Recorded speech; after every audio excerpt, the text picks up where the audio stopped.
اور جب تم کو کوئی دعا دے تو جواب میں تم اس سے بہتر کلمے سے اسے دعا دو یا انہی لفظوں سے دعا دو، بے شک اللہ ہر چیز کا حساب لینے والا ہے۔ اللہ وہ معبود برحق ہے کہ اس کے سوا کوئی عبادت کے لائق نہیں۔ وہ قیامت کے دن تم سب کو ضرور جمع کرے گا، اور اللہ سے بڑھ کر بات کا سچا کون ہوگا؟ اب کیا سبب ہے کہ مسلمانوں تم منافقوں کے بارے میں دو گروہ بن گئے ہو، حالانکہ اللہ نے ان کو ان کے کرتوتوں کے سبب اوندھا کر دیا ہے؟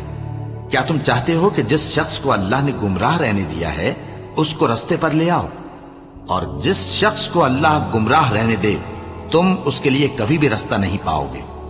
وہ تو یہ چاہتے ہیں کہ جس طرح وہ خود کافر ہیں اسی طرح تم بھی کافر ہو کر سب برابر ہو جاؤ۔ تو جب تک وہ اللہ کی راہ میں وطن نہ چھوڑ جائیں ان میں سے کسی کو دوست نہ بنانا۔ اگر ترک وطن کو قبول نہ کریں تو ان کو پکڑ لو، اور جہاں